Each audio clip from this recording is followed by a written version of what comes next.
Welcome to the second series of Haptic and Hugh's Tales of Textiles.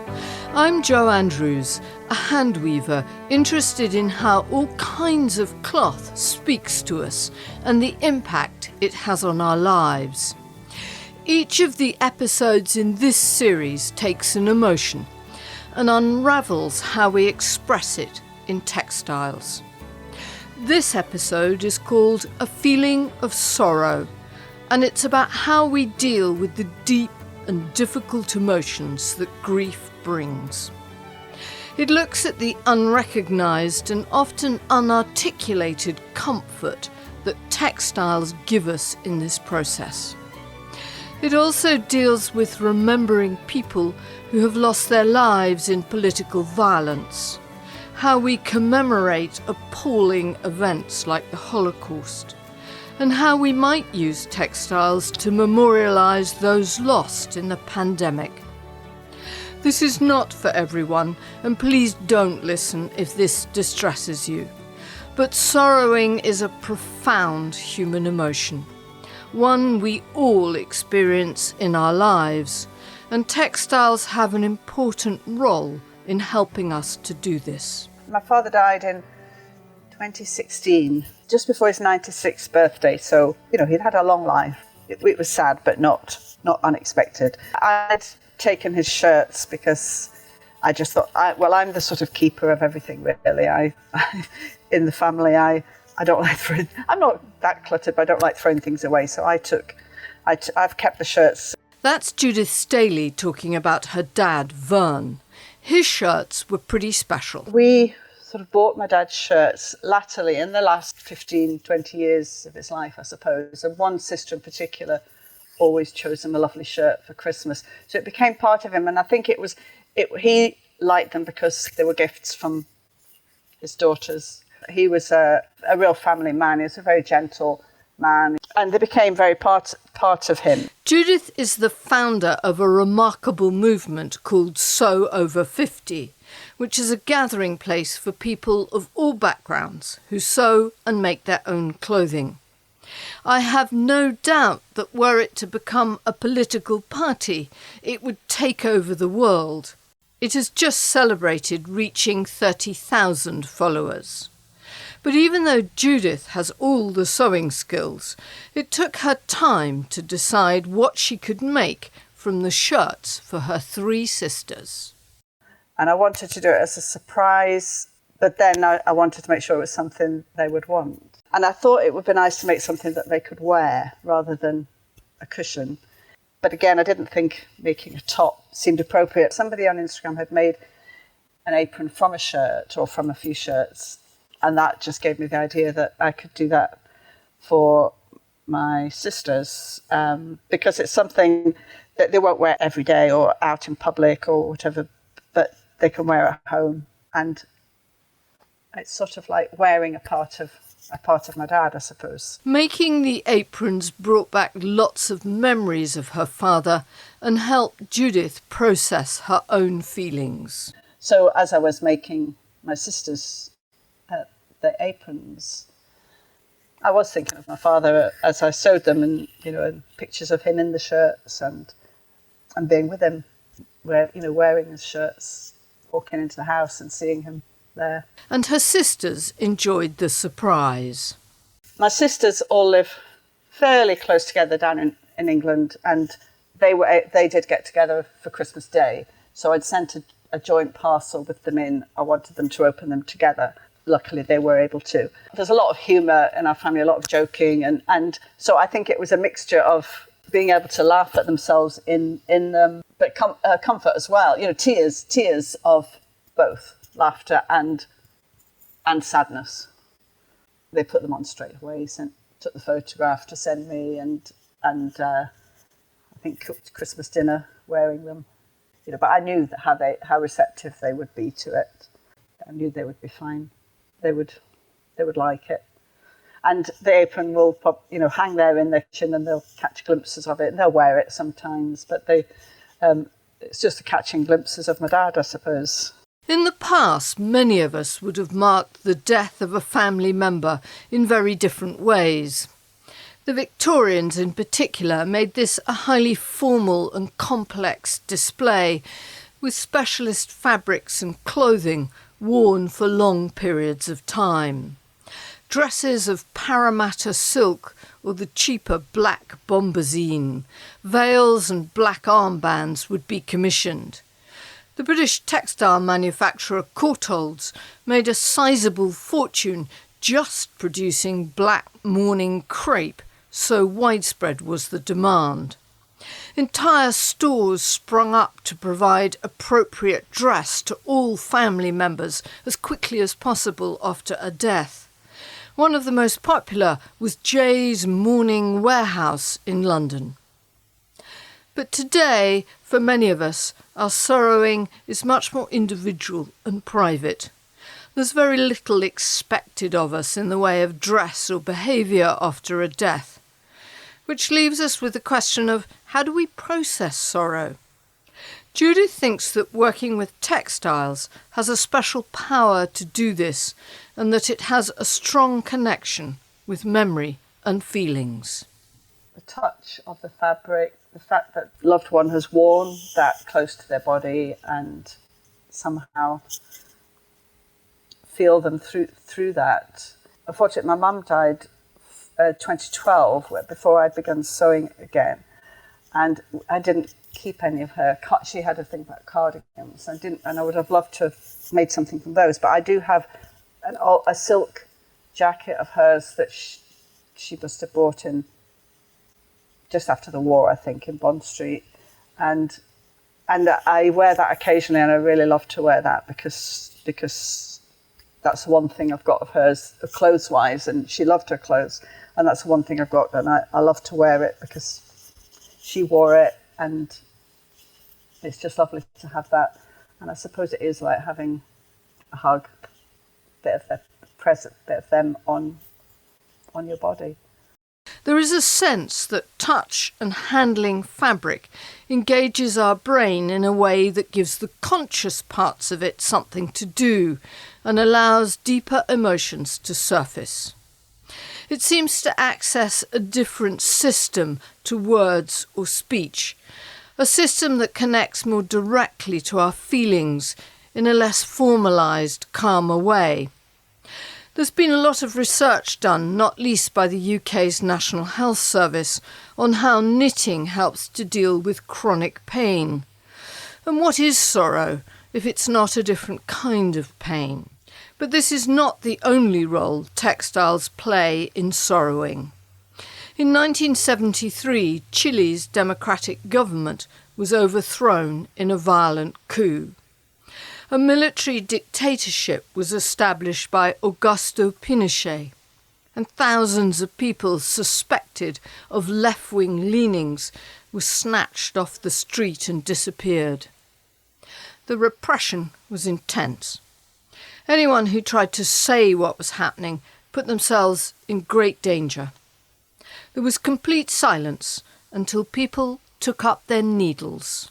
It came about as a way of mostly women under these regimes of expressing the great tragedy that was unfolding in their country at the time, especially in Chile.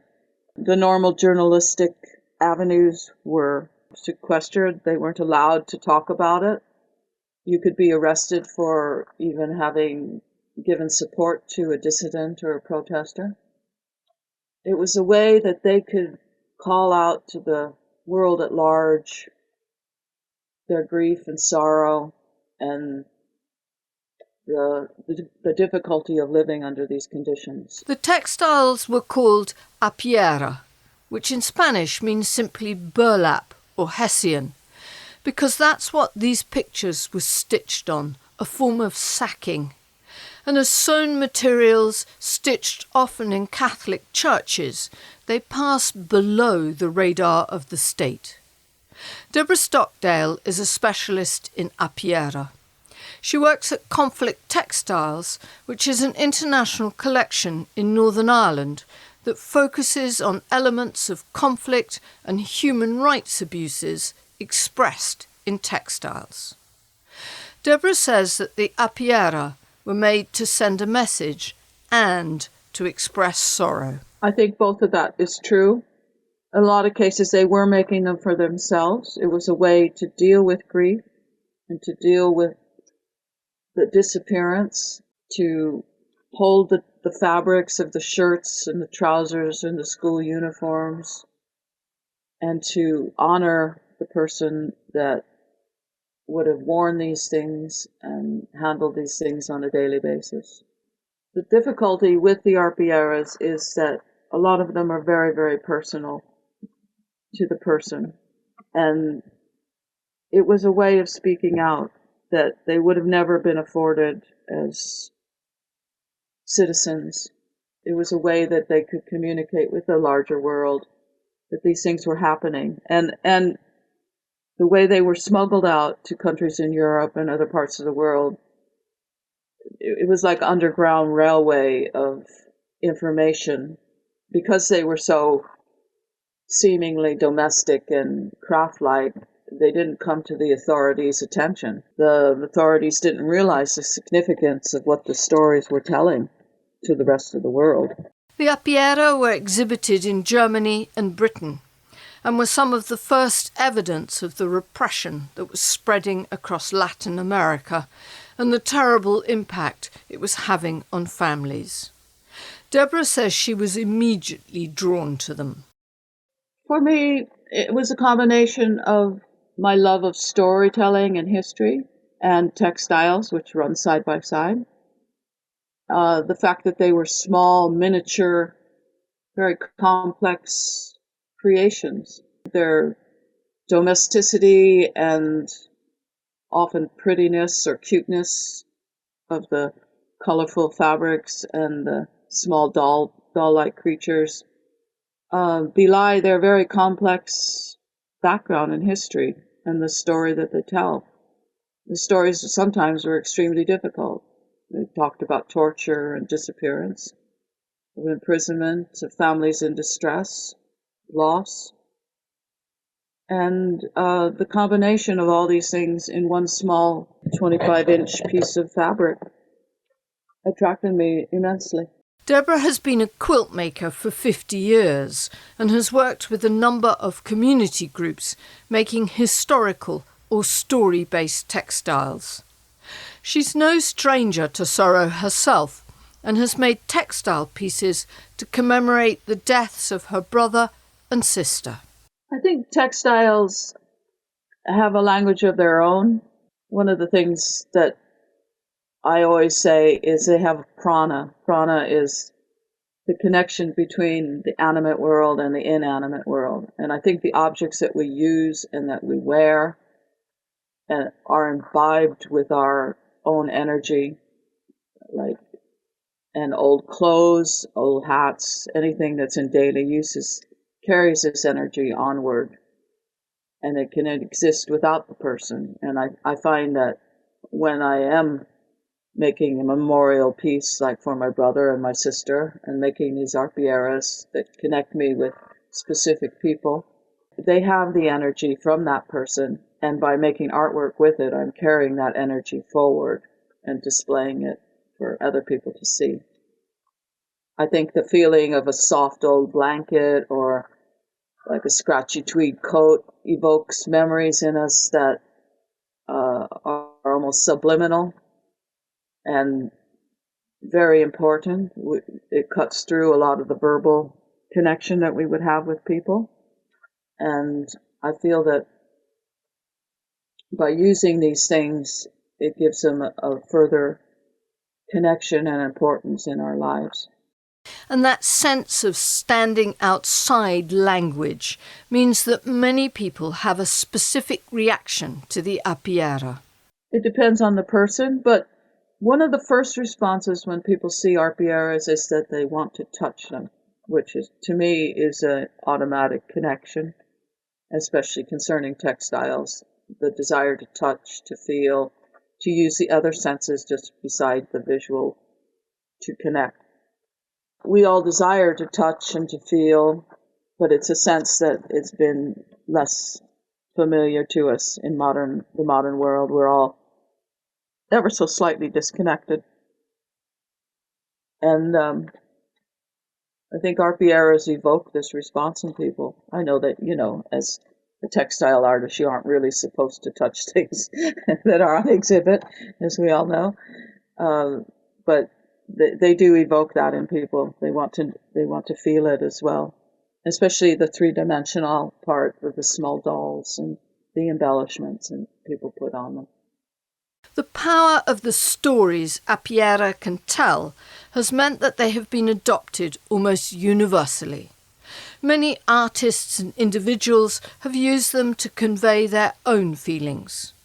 In Deborah's eyes, they can connect us with much bigger events which otherwise we find difficult to approach or understand.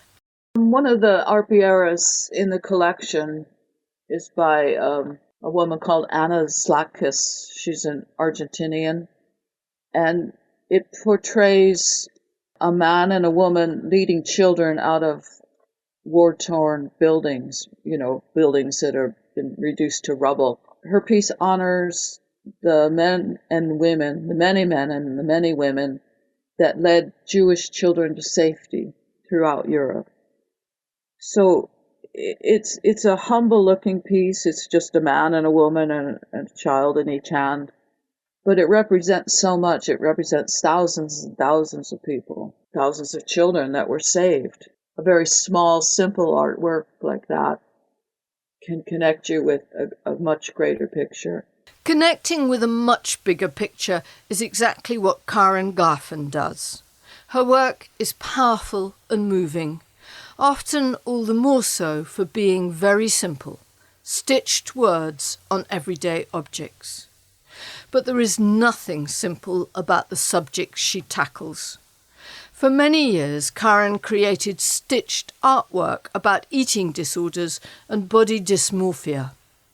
Listen to her describe what happened when she exhibited some of these pieces at the big knitting and stitching shows in the UK and Ireland. And people came in, and the emotion and the sorrow and the fear and the relief from people was just unbelievable. First day, first morning, nobody really around, and I came into the space to just make sure everything was fine, and there was a young woman reading something on a drip. I'd made a drip bag which was hanging from a drip stand. It was all hand stitched, and she was reading the words on that, and she was crying, really, really crying, and I just hugged her, and she just said, "This is me." And honestly, it was like after the first exhibition, which was 4 days at Alexandra Palace, I was just so drained, because it was like people were crying, so many people were crying, or they were talking, which was great. They were talking. She says she never forces her work, it just comes to her. And what came to her next was a feeling that she had to tackle both the Holocaust and also the rise in modern anti-Semitism. I said to people, my close family, sisters, I said, this is what I'm going to do. And even my daughter, the same, I told her that I'm doing this work. And they said, don't do it. Don't do it. Because I think they were scared, because for many years, a lot of Jewish people don't say they're Jewish. I think it's just something, it's sort of like a self-protection. I said, I'm sorry, but whatever happens, I'm going to do this. There's something in me which says this is the time to make the work. Part of the power of the work she makes lies in her ability to give back individual identities to victims of the Holocaust. In one piece, she selects people who wore glasses to create a cross-section of people across Europe. There's a photo of each person, and then under a small spectacle lens, a magnified description of what happened to them. Gita Heymanson, Riga, Latvia, housewife, married, 3 children, murdered, 1943, Kaiserwald concentration camp, Riga. Hans Kronewert, 19, Eindhoven, Holland, chemist, in hiding, disappeared, not heard from again. I think you live with the burden of the story, but as I did with the eating disorders, I had to sort of set up some sort of mental barrier. It's not my place to weep and wail. I don't think it's my place to do that. I think those people have suffered so much, and it's my job to tell the story. And whether it's painful to me, which it is, I do it. I feel compelled to make the work. And each story is unique. There might have been 6 million, and 6 million, it doesn't really suggest anything to me. It's just a number. But when you go into that and it's one person, I think that you realise they've had a life. They were happy children, and they lived with their parents in their home, and they went to school, or they worked, or they went to visit their auntie, and they've lost everything. They've lost their whole life, really. Karen's work has contemporary meaning too, because mixed in amongst the photos of those who perished in the Holocaust are pictures of those who've been victims of modern attacks. And in this way, Karen draws a direct line between the Nazi era and anti-Semitism today. I think the textiles are very important. In the Jewish religion and other religions and other cultures, material is very important. It's just part of a culture. And in the Jewish culture, you're looking at things like a head covering or a prayer shawl, or you're even looking at a challah. A challah is a sweet bread, platted bread, which is eaten on a Friday night with a Friday night meal, and that's covered with a cloth. Everything is sort of relates back to textiles right from the very beginning, from a circumcision all the way up to death. And they're actually, people are treated even in death with respect and dignity. They're wrapped in a very simple burial cloth, which is plain white and made of linen or muslin, and wrapped with care. The women will wrap the female body and treat it with utmost respect. So you're going through a whole lifetime of textiles in the Jewish religion. But I know the burial cloth is used with Muslims as well, do a very similar thing. So it's part of us. It's part of being a human being, and people are drawn in to the cloth. Karen also has a way of approaching the Holocaust that can help us see the outlines of the tragedy in different ways. One of her pieces, just finished, came as a submission to the British Textile Biennale. The brief was to reflect on the impact of textiles on people and place through personal histories and geographies. She decided to look at the Berlin fashion industry in the 1930s and all the companies that supplied it. At first, she focused on those who escaped and built successful lives elsewhere: Bernard Klein, Jacqueline Grogue and Marion Mahler. But then she changed her mind. I want to look at those people that aren't remembered, or may have been remembered but then forgotten, who had incredible businesses, incredible talent, fashion designers and retail people, businesses that made corsets and buttons and all the things that connect to the fashion industry. They were really important to the economy of Germany, and they were very talented people. And I think they just under half of the population of Berlin who were in the fashion industry were Jewish, but they were working side by side with other people. They were all connected. She wanted to create a piece that could illustrate the impact of Nazi policies on this thriving an innovative industry. Fragments is the result. At first sight, it's pages from an old-fashioned atlas with little fabric swatches stuck in. I mean, it was a very gradual thing because I didn't actually have this set vision. It just happened. It evolved into this piece. And I suddenly thought, I'm going to make these labels because they're the labels you would find in your own clothing, so you can relate to that. I decided to use the labels and write down the names, hand stitch the names of those people who lost their businesses, or they escaped to the Netherlands or to France, and they were picked up. They were picked up after the Nazis invaded those countries, and they were arrested and sent to concentration camps and murdered. It appears some really clever people, some really talented textile designers, and they're gone. They're lost forever. Here are a couple of entries.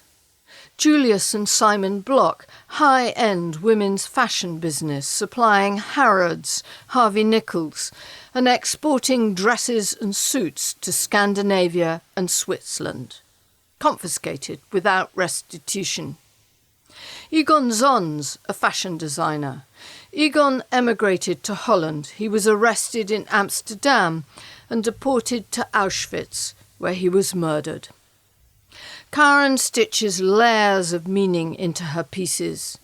She didn't want to use any old material to make the labels of these lost businesses, so she appealed for spare yarmulkes or skull caps to be donated. So I used them because I felt that they really would fit everything, that they have come from Jewish people who are alive and well, and they're a celebration of good things. So I unpicked them and cut them with pinking shears into these shapes and stuck them in, and next to them went the label. But also I made a label. It was so difficult. I did it. I dyed some material black and stitched in white onto it for a logo of something called a DEFA, which is an acronym for, I can't actually describe it because it's a very long, and it's in German. But they they were set up in 1933, and their main aim was to remove Jewish people from all areas of the fashion industry in Berlin and further and beyond, in the whole of Germany. And they actually did achieve their role. By 1938, there was barely a fragment, and this is the word, a fragment, which is the name of the artwork, left. I mean, people were either murdered or destitute or had left the country. And on top of that, this page is open to Central Europe.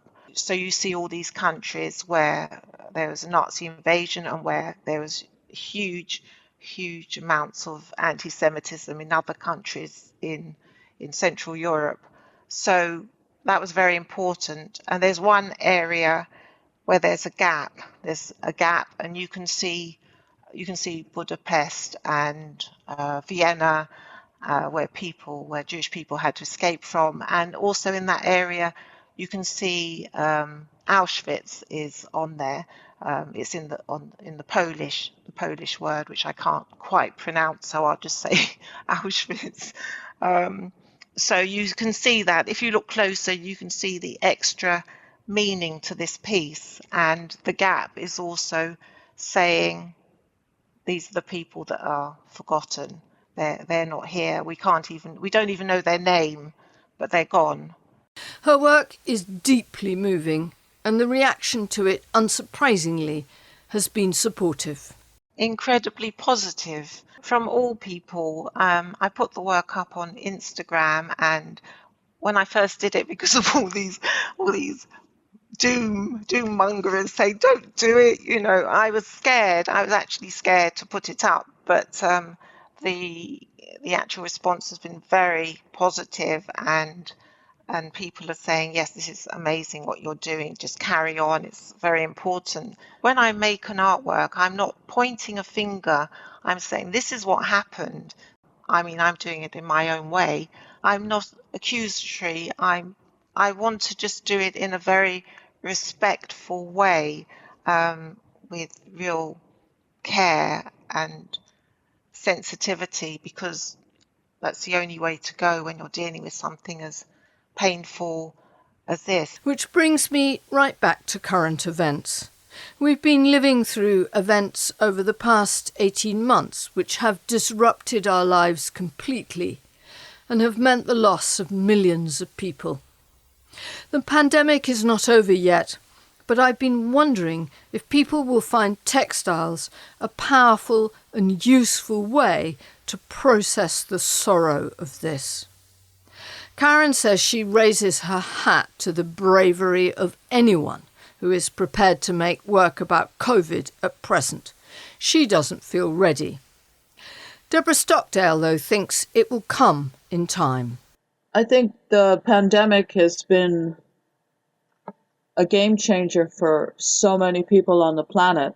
The reevaluation of our lifestyles, the use of goods and services, the way people have connected or lost connection with people, the way that people have suffered and died and been put in conditions of ill health for the rest of their lives.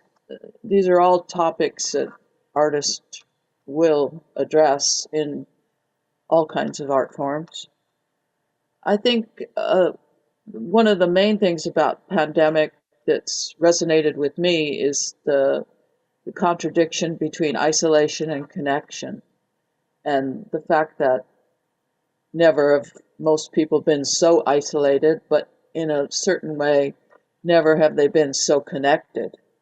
The fact that most people are working from home now, don't have their usual lifestyle choices of socializing and athletics and travel and all of those things, has focused them inward, and that's a good thing in a lot of ways. And it's also been a breathing space for the wildlife and nature that was very timely. I think we appreciate those things more than ever, and they also have highlighted how fragile the planet is right now. So those are big subjects, and I think it's something that most artists are coming to grips with, either writers, artists, textile artists, philosophers.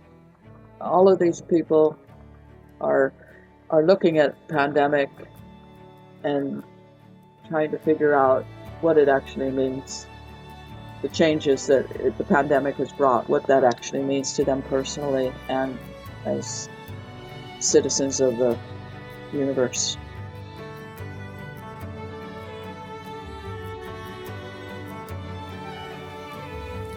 Thanks to Deborah Stockdale of Conflict Textiles in Northern Ireland, Judith Staley of Sew Over 50, and to Karen Garfin for their insight, their courage, and for their work.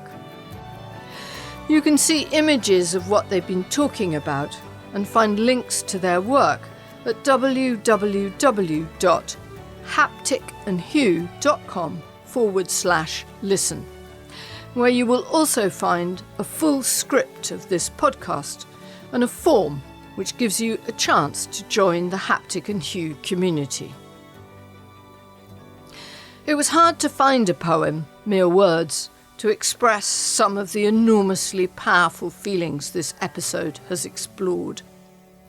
But after much searching, I think Mary Oliver, an American poet, comes close in this poem, published in 1983, called In Blackwater Woods. Look, the trees are turning their own bodies into pillars of light, are giving off the rich fragrance of cinnamon and fulfillment. The long tapers of cattails are bursting and floating away over the blue shoulders of the ponds. And every pond, no matter what its name is nameless now. Every year, everything I have learnt in my lifetime leads back to this. The fires and the black river of loss, whose other side is salvation, whose meaning none of us will ever know.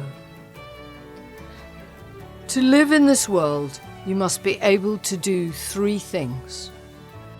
To love what is mortal, to hold it against your bones, knowing your own life depends on it. And when the time comes to let it go, to let it go.